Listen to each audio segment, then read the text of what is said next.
A court in the UK upheld the United Kingdom's plan to deport undocumented migrants. This was in an appeals court hearing today.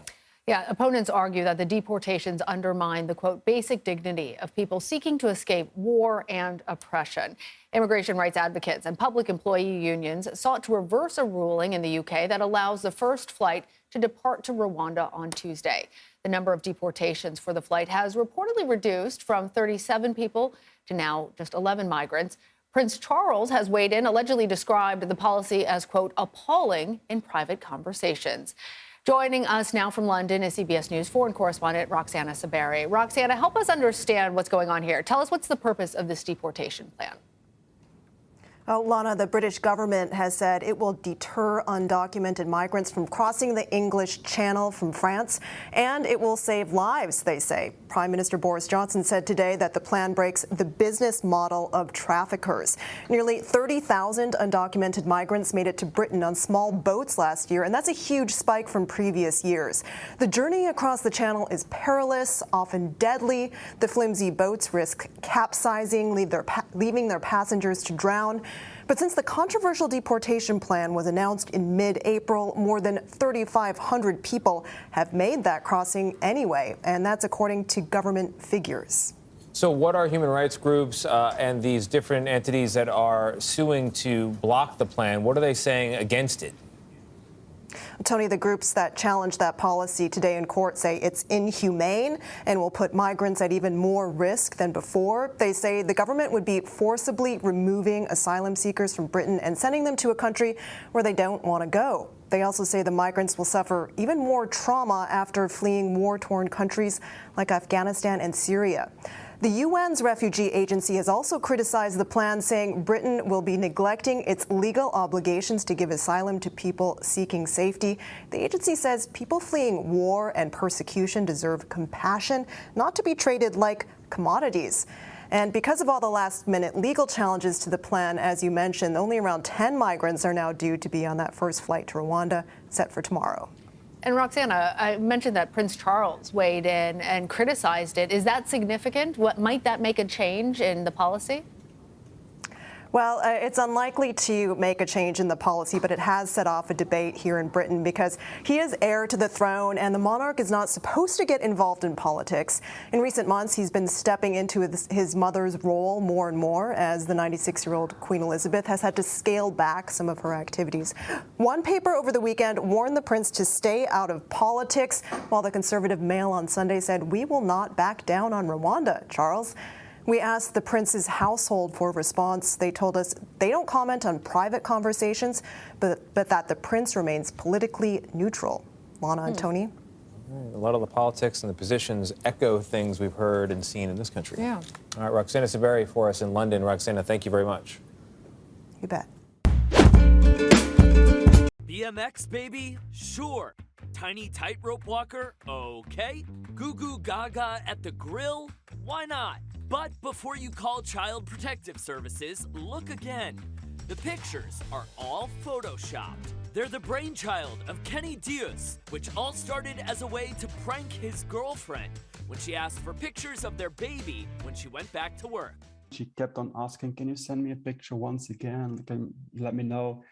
And then I was like, okay, I should do something more with this because it's a great opportunity to do something funny with it. Kenny, an event organizer in Belgium, was taught Photoshop in school. He continued making these kinds of photos and began sharing them with friends and family on social media.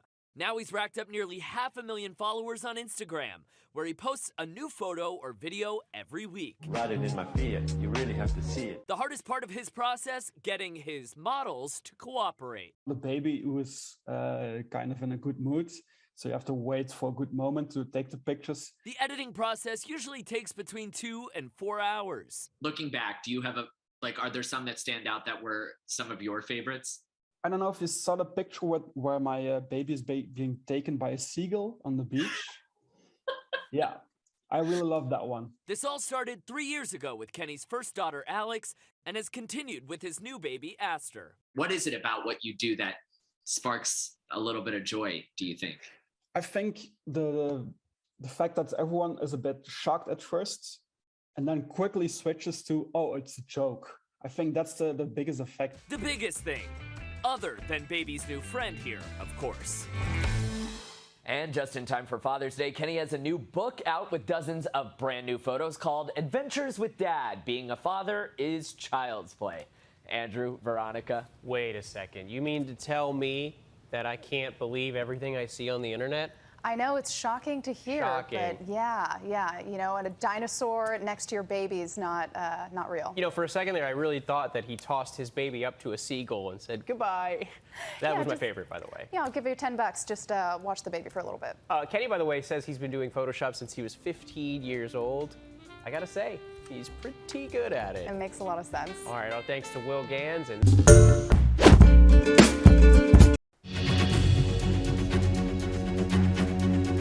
This is CBS News Flash. I'm Elise Preston in New York. A father and son will stand trial for the death of KristinSmart, a California college student who disappeared in 1996. Prosecutors believe Paul Flores raped and killed Smart. His father, Ruben Flores, is accused of helping dispose of her body. Smart was presumed dead in 2002, but her body has never been found. The FDA says Pfizer's COVID vaccine appears safe and effective for children under the age of 5. Regulators are set to vote this week on administering the shots. If approved, small kids could receive the vaccine as early as next week. And A Strange Loop took home Best Musical at the 75th Tony Awards. This year, the award show returned to Radio City Music Hall. For more news, download the CBS News app on your cell phone or connected TV. I'm Elise Preston, CBS News, New York.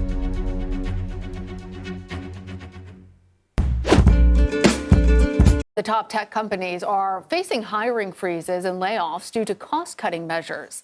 According to the tech jobs tracking site layoffs.fyi, at least 66 tech firms handed out more than 16,000 pink slips in recent months. The layoffs come after tech firms hired aggressively in late 2020 and 2021. Meanwhile, companies like Twitter and Meta have implemented hiring freezes, citing disappointing earnings. Some tech firms like Lyft and Microsoft insist they are only slowing down hiring in particular departments rather than company-wide. Still a hiring freeze, still a slowdown. For more on this, we're joined now by our tech reporter, that's Dan Patterson. Dan, how would you assess the current state of the job market out there on Silicon Valley? Well, Tony, look, it's still a very robust industry. It is funded primarily by venture capital, and these early stage companies still continue to raise money. That's companies at Series A, Series B, meaning they're getting their cash from venture capital in the less than $1 billion round. But these billion-dollar companies, they're called unicorns. Those companies are suffering right now, in large part because of what you just indicated. They hired up during the pandemic, and a lot of these jobs, at least according to our reporting and reporting by TechCrunch and other outlets, is that they're simply reducing a lot of the redundancy and kind of pulling back from the expansion during the pandemic stage. Dan, the price of Bitcoin and other cryptocurrencies, obviously we've discussed, has been crashing. Has that been having an effect on the tech jobs market too? Lana, cryptocurrency is the exception. Look, the entire Web3 or crypto industry, it is going through a really traumatic period. Right now, you can watch the price of Bitcoin free fall. It is at its lowest price in years and years. And look, this is impacting the entire crypto industry. We have seen not just job freezes at companies like Coinbase, which recently hired up very rapidly. They paid incredible salaries and they offered jobs ahead of time. So if you were a PhD student, you could hire, or even immigrants, you could hire very early at these companies.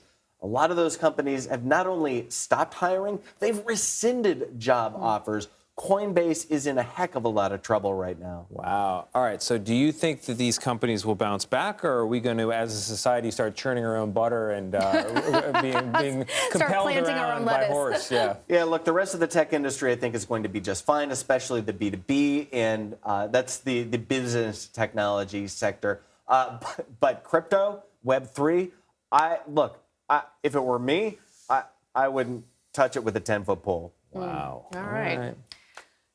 Good news. Very clear. We got the clear Sky investment Yikes, advice there. all right, Dan Patterson. Thank you. Good to see you. We're going to turn now to the wildfires igniting in the West and the 100 million Americans now on alert for dangerous heat. Ginger is tracking the triple-digit temperatures and the fires for us. Good morning, Ginger. Hey, good morning to you. So there are 37 large uncontained fires from Alaska down to New Mexico, but I wanted to start you out just north of Flagstaff. They have evacuations still in place.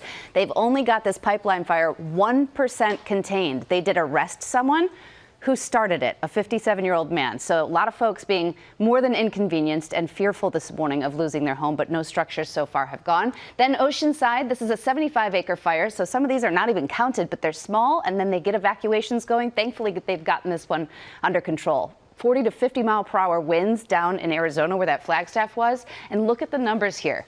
We saw Denver see their earliest 100 on record. Phoenix went to 113. Vegas, their hottest so far this year. A lot of folks are going to be feeling this. Those advisories go from Ohio and West Virginia to North Carolina back to New Mexico. This is just for the heat alone. When you add humidity, you end up in a place like St. Louis today feeling like 110. I made it clear I did not agree with the idea of saying the election was stolen and putting out this stuff, which I told the president was bullshit. And, I didn't want to be a part of it, and that's one of the reasons that went into me deciding to leave when I did.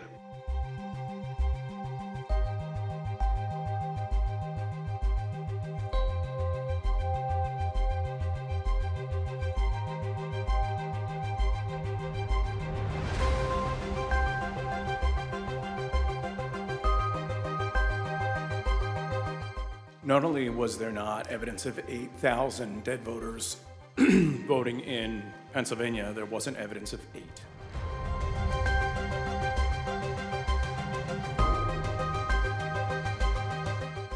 The 2020 election was not close. In 2000, that was 537 and close.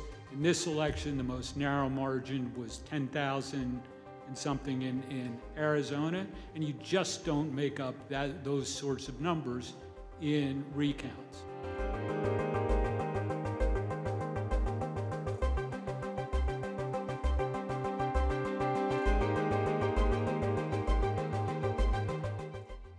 And the mayor was definitely intoxicated, but I do not know his level of intoxication when he spoke with the president, for example. There were suggestions by, I believe it was Mayor Giuliani, to go and declare victory and say that we'd won it outright.